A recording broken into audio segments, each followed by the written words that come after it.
दिल्लीतल्या पक्षश्रेष्ठींच्या फोननंतर कोकण नाशिक बाबत समझोता, उद्धव ठाकरेंची माहिती, संवादात लूज कनेक्शन होतं, ठाकरेंची कबुली।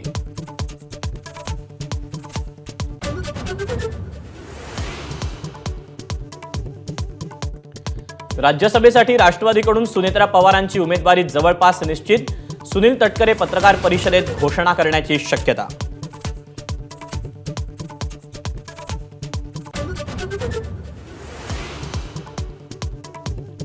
उत्तर पश्चिम लोकसभा मतदारसंघातल्या निकालाविरोधात अमोल कीर्तीकर कोर्टात जाण्याच्या तयारीत, केंद्रीय निवडणूक आयोगाकडेही केली तक्रार।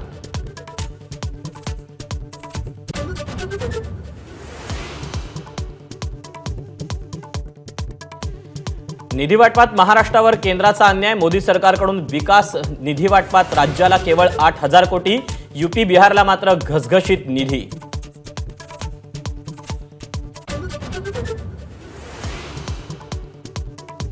सरकारच्या शब्दाला मान देऊन सलाईन, वेळीच निर्णय घेतला नाही तर सलाईन काढेन, मनोज जरांगेंचा निर्धार, तर विषय तडीस गेल्याशिवाय मागे न हटण्याचा निर्धार।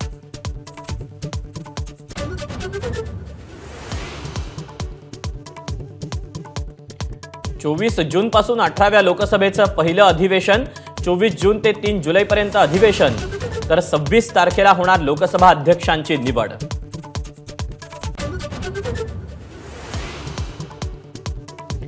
डोंबिवलीत कीटकनाशक बनवणाऱ्या इंडो अमाइन्स कंपनीला भीषण आग, आगीत जीवितहानी नाही, आगीवर नियंत्रण मिळवल्याची माहिती।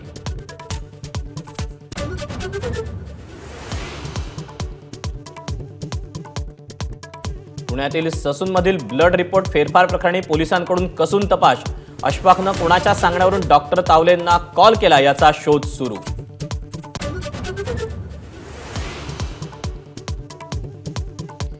हिंदू धर्म स्वीकारलेले अहमदनगरचे आर्य कुटुंब मुस्लिम धर्मात परतण्याच्या मानसिकतेत, मुलींच्या शस्त्रक्रियेसाठी हिंदू धर्मियांकडून मदत न मिळाल्यानं नाराजी असल्याची चर्चा।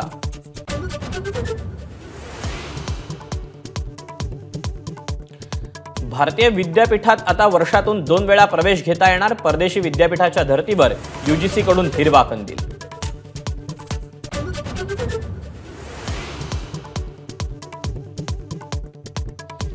राज्याच्या अनेक भागात पावसाचा अंदाज, कोकणात सिंधुदुर्ग रत्नागिरीत ऑरेंज अलर्ट, विदर्भाला मराठवाड्यात येलो अलर्ट, उद्या आणि परवाही पावसाचा इशारा।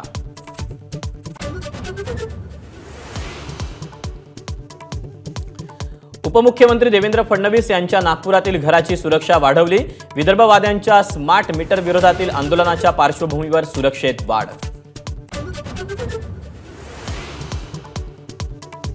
एमसीए अध्यक्ष अमोल काळेंचं पार्थिव अंत्यदर्शनासाठी एमसीए कार्यालयात, देवेंद्र फडणवीस, चंद्रशेखर बावनकुळे, आशिष शेलार यांची उपस्थिती।